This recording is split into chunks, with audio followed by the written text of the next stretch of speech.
Private பார்ட்ஸா இருக்கட்டும், facial Hera இருக்கட்டும், இந்த 2 பேர் மட்டும் ஹேர் ரிமூவல் பண்ணவே கூடாது.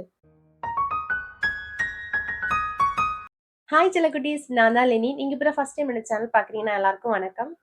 முதல் தடவை ஃபேஷியல் ஹேர் ரிமூவ் பண்ணும்போது நிறைய பேர் சொல்லி கேள்விப்பட்டிருப்பீங்க. ஹேர் க்ரோத் வந்து ஜென்ஸ்க்கு ஷேவ் பண்ணதுக்கு அப்புறம் எப்படி ஹேர் க்ரோத் இன்க்ரீஸ் ஆகுமோ அதே மாதிரி இன்க்ரீஸ் ஆகும் அப்படின்ட்டு. பட் அது ஒரு மித்துன்னு தான் நான் சொல்வேன். ஏன்னா முதல் தடவை ஃபேஷியல் ஹேர் ரிமூவ் பண்ணா கண்டிப்பா 10 டேஸ்ல வந்து உடனே வந்து ஹேர் க்ரோத் இருக்கும். பட் கண்டினியூஸா நீங்க அதை ஃபாலோ பண்ணும்போது உங்களுக்கே தெரியும் ஹேர் க்ரோத் வந்து எவ்வளோ டிக்ரீஸ் ஆயிட்டு இருக்கு அப்படின்ட்டு. 10 டேஸ் வந்து 15 டேஸ் ஆகும், 15 டேஸ் வந்து 20 டேஸ் ஆகும். இந்த மாதிரி கம்மியாயிட்டே இருக்கும். அவ்வளவா ஹேர் க்ரோத் இருக்காது. இதுதான் நான் வந்து 17 இயர்ஸ்க்கு மேலேயே நான் இந்த மாதிரி தான் பண்ணிட்டு இருக்கேன். எனக்கு வந்து அந்த மாதிரி எந்த பிரச்சனையும் இருந்தது கிடையாது. ஸோ என்ன மாதிரி லேசர் டெக்னிக் எதுவும் வேணாம், சாதா ரேசரே போதும் அப்படின்னு நினைக்கிறவங்க இந்த ஸ்டெப்பை வந்து மறக்காம இந்த வீடியோல நான் சொல்ற எல்லா ஸ்டெப்பையும் வந்து கண்டிப்பா ஃபாலோ பண்ணி ஃபேஷியல் ஹேர் ரிமூவல் வந்து சேஃபா பண்ணுங்க. அண்ட் முக்கியமா ஒரு விஷயம், பிரைவேட் பார்ட்ஸ்லயும் சரி, ஃபேஸ்லயும் சரி, யாரெல்லாம் ஹேர் ரிமூவல் பண்ணக்கூடாது அப்படிங்கிறதையும் இந்த வீடியோல நான் சொல்லியிருக்கேன். ஸோ வீடியோவை ஸ்கிப் பண்ணாம லாஸ்ட் வரைக்கும் பாருங்க. உங்க ஃபேஸ்ல இருந்து ஹேர் ரிமூவ் பண்றதுக்கு முன்னாடி ஒரு மாய்ஸ்சரைசிங் லோஷன், ஜெல், கிரீம் இல்லைன்னா ஒரு ஆயில் இப்படி ஏதாவது ஒன்று அப்ளை பண்ணிட்டு தான் நீங்க வந்து கண்டிப்பா ஹேர் ரிமூவ் பண்ண ஆரம்பிக்கணும். நான் வந்து 18 இயர்ஸா வந்து ஆயில் யூஸ் பண்ணி தான் வந்து ஃபேஷியல் ஹேர் ரிமூவ் பண்ணிட்டு இருக்கேன். ஸ்டார்டிங்ல வந்து கோகனட் ஆயில் தான், இப்போ வந்து பேபி ஹேர் ஆயில். உங்களுக்கு இது ஆயில் வந்து எனக்கு வந்து ஆக்னி இருக்கு, என்னால ஆயில்லாம் யூஸ் பண்ண விருப்பம் கிடையாது. ஆக்னி இருக்கிறவங்க பண்ணாம இருக்கிற ஃபேஷியல் ஹேர் ரிமூவ் பண்ணாம இருக்கிறது பெஸ்ட். ஒரு 1, 2 பிம்பிள்ஸ் மட்டும்தான் இருக்கு, நான் வந்து ஹேர் ரிமூவ் பண்றேன் அப்படின்னா நீங்க ஆயில் எல்லாம் வந்து ப்ரிஃபர் பண்ணாதீங்க. பெஸ்ட் நீங்க ஒரு மாய்ஸ்சரைசிங் லோஷன் எடுத்துக்கோங்க, கிரீம் எடுத்துக்கோங்க. இல்ல ஒண்ணும் இல்ல அப்படின்ட்டா ஒரு ஆலோவேரா ஜெல் எடுத்துக்கோங்க. வாவோட தான் நான் இங்க எடுத்திருக்கேன். பட் நான் இது யூஸ் பண்ணல. நான் அல்டர்னேட் அப்படின்னா எனக்கு ஒரு பிம்பிள்ஸ் இருக்கு அப்படின்னா நான் வந்து ஆயில் ப்ரிஃபர் பண்ண மாட்டேன். அந்த டைம்ல வந்து ஹேர் ரிமூவல் பண்ண வேண்டிய சுச்சுவேஷன்ல இருந்தேன் அப்படின்னா நான் வந்து ஆலோவேரா ஜெல் தான் எடுத்துப்பேன். அண்ட் உங்க ஹேண்ட்ஸுக்கு, அண்டர் ஆர்ம்ஸ்க்கு, பிரைவேட் பார்ட்ஸ்ல எல்லாம் ஒரு மாய்ஸ்சரைசிங் லோஷன் அப்ளை பண்ணிக்கோங்க. இல்லையா இந்த பஞ்சாரஸ்ல வந்து இந்த மாதிரி மாய்ஸ்சரைசர் கிரீம் ஒன்று வருது. இது வந்து ஒரு 100 ருபீஸ் தான். இதை வந்து நீங்க வாங்கிக்கோங்க. Please private parts, under arms எல்லாம் பண்ணும்போது கூட ஒரு மாய்ஸ்சரைசிங் லோஷன் இல்ல கிரீம் அப்ளை பண்ணி தான் நீங்க ஹேர் ரிமூவ் பண்ணணும். ஸோ நான் இங்க வந்து ஹிமாலயோட பேபி ஹேர் ஆயில் யூஸ் பண்ணி தான் வந்து ஃபேஷியல் ஹேர் ரிமூவ் பண்ண போறேன். ஆக்சுவலா இது வந்து ஒரு 8 இயர்ஸ் நான் இது யூஸ் பண்றேன். இது யூஸ் பண்றதுக்கு முன்னாடி தான் வந்து நார்மல் கோகனட் ஆயில், அந்த விவிடி ஆயில், பேராஷூட் இந்த மாதிரி ஆயில். ஸோ இது யூஸ் பண்ண ஆரம்பிச்சிருந்து இது யூஸ் பண்ணி மட்டும்தான், பிம்பிள்ஸ் இல்லாத டைம்ல இது யூஸ் பண்ணி தான் ஹேர் ரிமூவல் பண்ணிட்டு இருக்கேன். எந்த அளவுக்கு வந்து ஆயில் வேணுமோ அந்த அளவுக்கு எடுத்துக்கோங்க. கண்ணை சுத்தி அப்ளை பண்ணாதீங்க, உதட்டுல அப்ளை பண்ணாதீங்க. நீங்க ஒரு ஐப்ரோ பக்கத்துல எதுவுமே பண்ணல அப்படின்னா அங்கேயும் நீங்க அப்ளை பண்ண வேண்டிய தேவை கிடையாது. எங்கெல்லாம் ஹேர் ரிமூவ் பண்றீங்களோ அங்க மட்டுமே அப்ளை பண்ணிக்கோங்க.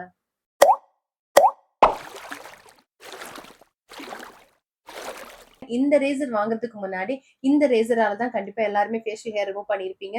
இது வந்து ஈஸியா இருக்கும். பட் ஆனா அந்த ஐப்ரோ பக்கத்துல எல்லாம் போகும்போது ரொம்ப கேர்ஃபுல்லா இருக்கிற மாதிரி இருக்கும். நம்ம கேர்ஃபுல்லா பார்த்து யூஸ் பண்ற மாதிரி இருக்கும். பட் இந்த ரேசர் அப்படி கிடையாது. நம்ம கண்ட்ரோல்ல இருக்கும். நம்ம எந்த மாதிரி ஸ்ட்ரெச் பண்ணி ரேஸ் பண்ற ஆரம்பிக்கிறோமோ அந்த மாதிரி கரெக்டா வந்து நம்மளால ஃபேஷியல் ஹேர் ரிமூவ் பண்ண முடியும். ஸோ நான் இங்க இத வச்சு தான் வந்து ஃபேஷியல் ஹேர் ரிமூவ் பண்ணி காட்டப் போறேன். உங்களுக்கு கன்வீனியன்ட்டா இதுவோ, அதுவோ எது கன்வீனியன்ட்டா இருக்குமோ அதை வச்சு நீங்க வந்து யூஸ் பண்ணுங்க. என்ன கேட்டீங்கன்னா பெஸ்ட் இதுதான் சொல்லுவேன். ஃபேஷியல் ஹேர் ரிமூவ் பண்றதுக்கு முன்னாடி ஒரு விஷயத்த நல்லா நினைவுல வச்சுக்கோங்க. இந்த இயர் பக்கத்துல இருக்கிற அந்த குட்டி ஹேர்ஸ் இருக்குல்ல, இந்த ஹேரோட பேர் வந்து வெல்லஸ் ஹேர். வெல்லஸ் ஹேர் அப்படின்னு சொல்லுவோம். இது பக்கத்துல போய் தயவு செஞ்சு எந்த ஹேரையும் வந்து ரிமூவ் பண்ணிடாதீங்க. ஏன்னா இந்த ஹேர் தான் உங்க பாடி டெம்பரேச்சர் வந்து ரெகுலேட் பண்ணும். கூடவே வந்து வேர்வையை வந்து எவாபரேட் பண்ணவும் ஹெல்ப் பண்ணும். ஸோ நீங்க அதை வந்து ரிமூவ் பண்ணிட்டீங்கன்னா ரொம்ப பெரிய பிரச்சனைகள் போக போக உங்களுக்கு தெரியும். ஸோ அதை மட்டும் எதுவுமே பண்ணாதீங்க. எங்கேருந்து அந்த ஹேர் வந்து முடியுதோ அந்த இடத்துல இருந்து வந்து நீங்க ஹேர் ரிமூவ் பண்ண ஆரம்பிங்க.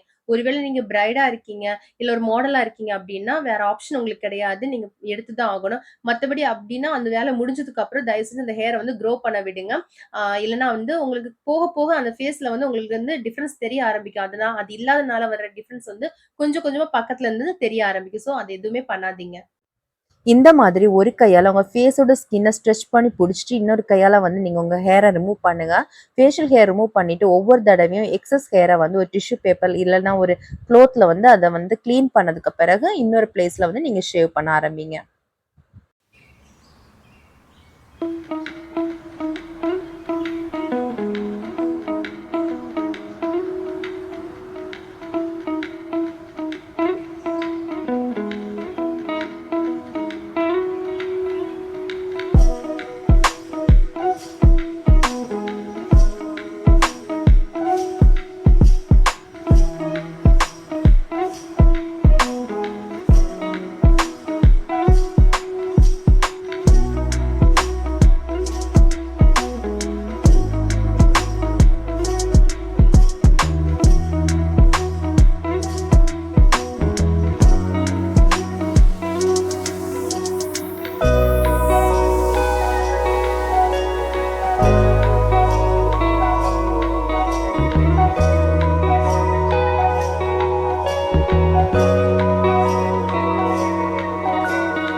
நான் இப்போ செக் பண்ணிக்கிறேன். எங்கேயாவது எக்ஸ்ட்ராவா ஃபேஷியல் ஹேர் ரிமூவ் ஆகாம இருக்கா அப்டின்ட்டு.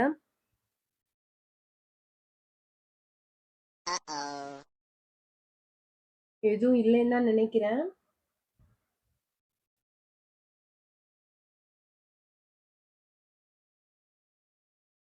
ஓகே. அவ்வளோதான் ஃபேஷியல் ஹேர்லாம் ரிமூவ் பண்ணியாச்சு. இப்போ வந்து கையில எப்படி வந்து ஹேர் ரிமூவல் பண்றது அப்படின்னு காட்டுறேன். அண்டர் ஆர்ம்ஸ்க்கு, பிரைவேட் பார்ட்ஸ்க்கு, கைக்கு, காலுக்கெல்லாம் நான் இந்த பஞ்சாராஸோட மாய்ஸ்சரைசர் கிரீம் தான் அப்ளை பண்ணி தான் ஹேர் ரிமூவல் பண்ணுவேன். ஆக்சுவலா இது ஃபேஸ்க்கு அப்ளை பண்ணக்கூடாதான்னு கேட்டீங்கன்னா, வேண்டான்னு தான் சொல்லுவேன். ஏன்னா, இதுல வந்து ஒரு ஃப்ராக்ரன்ஸ் வருது. கூடயே வந்து வாஷ் பண்ணாலும் எவ்வளோ வாஷ் பண்ணாலும் ரொம்ப நேரத்துக்கு வந்து அதோட வந்து மாய்ஸ்சரைசர் வந்து போக மாட்டேங்குது. ஸோ ஃபேஸ்ல ரொம்ப நேரம் அது இருந்துச்சுன்னா அப்படின்னா, அதுக்கு பிறகு நம்ம ஒரு வேளை ரெடி ஆகுறோம், மேக்கப் ஏதாவது அப்ளை பண்றோம்னா கஷ்டமாயிரும். ஸோ அதனால ஃபேஸ்க்கு வேண்டான்னு சொல்லுவேன். பட் கைக்கு, காலுக்கு, பிரைவேட் பார்ட்ஸ்க்கெல்லாம் அப்படி கிடையாது. நம்ம வாஷ் பண்ணாலும் ஒரு மாய்ஸ்சரைசர் இருக்கிறது லாக் ஆகுறது நல்லதுன்னு தோணுச்சு. ஸோ இத தான் நான் அப்ளை பண்ணிட்டு இருக்கேன். நீங்களும் ட்ரை பண்ணுங்க. ஸோ இந்த மாரி ப்ராடக்ட் வந்து உங்களுக்கு எவ்வளோ தேவையோ அவ்வளோ அமௌண்ட் எடுத்துக்கோங்க. நல்லா கையிலேயே வந்து மசாஜ் பண்ணிட்டு விரல்லயே வந்து மசாஜ் பண்ணிட்டு, கையில வந்து அப்ளை பண்ண ஆரம்பிங்க. இந்த மாரி ஈவனா வந்து அப்ளை பண்ணிக்கோங்க. நான் இங்க வீனஸோட ரேசர் தான் எடுத்துக்கிறேன். உங்களுக்கு எந்த ரேசர் வேணுமோ கம்ஃபர்ட்டா இருக்கோ அத எடுத்துக்கோங்க. ஸோ விரல்லேருந்தே ஆரம்பிங்க. இந்த மாரி டவுன்வர்ட் டைரக்ஷன்ல ஹேர் ரிமூவ் பண்ண ஆரம்பிங்க. ஸோ கிரீம் அப்ளை பண்ணியிருக்கனால ஈஸியாவே வந்து ரிமூவ் பண்ண ஆரம்பிக்கும். ஸோ எகைன் இங்கேயும் அப்படித்தான். ஒவ்வொரு வாட்டியும் கிளீன் பண்ணதுக்கப்புறம் டிஷ்யூ பேப்பரால அந்த எக்ஸ்ட்ரா ஹேர்ஸ வந்து ரிமூவ் பண்ணிருங்க. டிஷ்யூ வேணாம் அப்படின்னா சம்டைம் டிஷ்யூஸ் வந்து என்ன ஆகும்னா டேமேஜ் ஆகும் அப்படின்னா உள்ள போய் மாட்டிக்கும். ஸோ அப்படி வேணாம்னா க்ளோத் தான் எடுத்துக்கோங்க. இந்த மாதிரி டவுன்வர்ட் டைரக்ஷன்ல ஒவ்வொரு செக்ஷனா வந்து ஹேர் ரிமூவ் பண்ணி விட்டுருங்க. இந்த மாதிரியே 2 கை, கால், அண்டர் ஆர்ம்ஸ், பிரைவேட் பார்ட்ஸ் எல்லாத்துக்குமே வந்து ஹேர் ரிமூவல் பண்ணிருங்க. ஸ்டார்டிங் 1, 2 டைம் தான் கஷ்டமா இருக்கும். மத்தபடி போக போக வந்து ஈஸியா உங்களுக்கு பழகிரும் பண்றதுக்கு. ஸோ அவ்வளோதான். ஃபேஷியல் ஹேர் ரிமூவ் பண்ணியாச்சு. கைக்கும் ஹேர் ரிமூவ் பண்ணியாச்சு. ஸோ இதே மாதிரி காலுக்கும் ஃபாலோ பண்ணுங்க. அண்டர் ஆர்ம்ஸ்க்கும் ஃபாலோ பண்ணுங்க. பிரைவேட் பார்ட்ஸ்க்கும் ஃபாலோ பண்ணுங்க. அண்ட் நான் முதல்ல சொன்ன மாதிரி ஒரு முக்கியமான விஷயம் சொல்லிக்கிறேன். யாரெல்லாம் அந்த ஃபேஷியல் ஹேர் ரிமூவ் பண்ணக்கூடாது, பிரைவேட் பார்ட்ஸ்ல ஹேர் ரிமூவ் பண்ணக்கூடாது பார்த்தீங்கன்னா, இந்த மென்ஸ்ட்ரல் சைக்கிள் வராத சின்ன பசங்க, அதாவது குட்டி பொண்ணுங்க இருப்பாங்கல்ல, அவங்க யாரையுமே வந்து ஃபேஷியல் ஹேர் ரிமூவ் பண்ண சொல்லாதீங்க. ஏன்னா அவங்களோட ஹார்மோன் லெவல்ஸ் வந்து ஒரு ஸ்டேஜ்க்கு அப்புறம் அவங்க வந்து பெரிய பொண்ணு ஆனதுக்கு அப்புறம் வந்து சேஞ்சஸ் ஆகும். ஸோ அந்த டைமுக்கு அப்புறம் வந்து அவங்க ஷேவிங் பண்றாங்க, ஃபேஷியல் ஹேர் ரிமூவ் பண்றாங்கன்னா ஓகே. பட் அதுக்கு முன்னாடி அவங்க ஸ்டார்ட் பண்ணும்போது, அதுக்கு பிறகு ஹார்மோன் லெவல்ஸ் வந்து சேஞ்சஸ் ஆகும்போது, கண்டிப்பா அவங்களோட ஹேர் குரோத் லெவல்ல வந்து பெரிய பெரிய சேஞ்சஸ் இருக்கும். அதாவது ஒரு வேளை ரொம்ப இன்க்ரீஸ் ஆகறதுக்கு வாய்ப்புகள் இருக்கு. ஸோ அவங்கள வந்து இந்த மாரி ஃபேஷியல் ஹேர் ரிமூவ் பண்றதுக்கு சின்ன வயசுலயே வந்து சொல்லாதீங்க.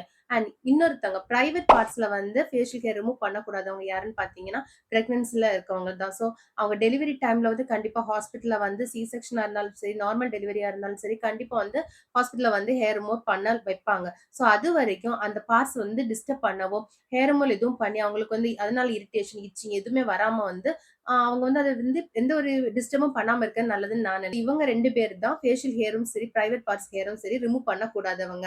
அவ்வளோதான். ஃப்ரெஷ் ஆயிட்டு வந்துட்டேன். ஃப்ரெஷ் ஆனதுக்கப்புறம் கண்டிப்பா டோனர் தான் அப்ளை பண்ணணும். மாய்ஸ்சரைசர் ஜெல் அப்ளை பண்ணலாம். ஆலோவேரா ஜெல் இல்ல கிரீம் ஏதாவது அப்ளை பண்ணலாம். பட் நம்ம வந்து ஷேவ் பண்ணும்போது போர்ஸ் எல்லாமே வந்து ஓப்பனா இருக்கும். ஸோ அத லாக் பண்ணணும் அப்டின்னா, கண்டிப்பா டோனர் தான் அப்ளை பண்ணணும். நான் வந்து வீட்ல தான் இருக்கேன் அப்டின்னா வந்து ஹிமாலயாவோட டோனர் அப்ளை பண்ணுவேன். ஒருவேள ஷேவ் பண்ணிட்டு வந்து வெளிய போறோம், இல்ல மேக்கப் பண்ண போறோம் அப்டின்னு ஏதாவது இருந்துச்சுன்னா, பிக்ஸியோட டோனர் இல்லன்னா வந்து பிக்ஸி டோனர் இல்லன்னா வந்து இந்த மாம்ஸ்கோவோட விட்டமின் சி டோனர் தான் அப்ளை பண்ணுவேன். இன்னைக்கு வந்து மாம்ஸ்கோட விட்டமின் சி டோனர் தான் அப்ளை பண்ண போறேன். ஸோ நீங்களும் இந்த மாதிரி ஒரு டோனர் கண்டிப்பா அப்ளை பண்ணுங்க. இல்லன்னா போர்ஸ் வந்து ஓப்பன் போர்ஸ் வந்து ப்ராப்ளத்த மேலும் மேலும் வந்து ஆக்னி வரலாம். இல்ல பிம்பிள்ஸ் இந்த மாரி ஏதாவது ஒரு பிரச்சனை வந்துட்டு இருக்கலாம். ஸோ கண்டிப்பா டோனர் அப்ளை பண்ணுங்க. போர்ஸ் எங்க இருக்கோ அங்க வந்து ஃபர்ஸ்ட் அப்ளை பண்ணுங்க. அதுக்கப்புறம் வந்து ஈவனா வந்து ஃபேஸ் ஃபுல்லா வந்து அப்ளை பண்ணலாம். இதே மாதிரி உங்க கைக்கு, காலுக்கு, அண்டர் ஆர்ம்ஸ்க்கு, பிரைவேட் பார்ட்ஸ்க்கு எல்லாமே வந்து ஒரு மாய்ஸ்சரைசிங் லோஷன் அதாவது ஒரு ஆலோவேரா ஜெல் கூட அந்த மாரி ஏதாவது ஒண்ணு கண்டிப்பா நீங்க அப்ளை பண்ணி தான் ஆகணும். நான் இங்க ஹிமாலயாவோட கொக்கோ பட்டர் மாய்ஸ்சரைசர் லோஷன் தான் அப்ளை பண்ண போறேன். இதோட கவர்லாம் வந்து என் சின்ன பையன் வந்து பிச்சை எடுத்துட்டான். ஸோ இந்த மாதிரி ஒரு லோஷன் இல்லன்னா ஒரு ஆலோவேரா ஜெல் இந்த மாரி ஏதாவது ஒண்ணு கண்டிப்பா நீங்க வந்து அப்ளை பண்ணி தான் ஆகணும். ஸோ அவ்வளோதான். இந்த வீடியோ உங்களுக்கு பிடிச்சிருக்குன்னு நெனைக்கிறேன். பிடிச்சிருந்துச்சுன்னா லைக் பண்ணுங்க, கமெண்ட் பண்ணுங்க, ஷேர் பண்ணுங்க. ப்ளீஸ் மறக்காம என் சேனலுக்கு சப்ஸ்கிரைப் பண்ணுங்க. பாய் செல்லக்குட்டீஸ்.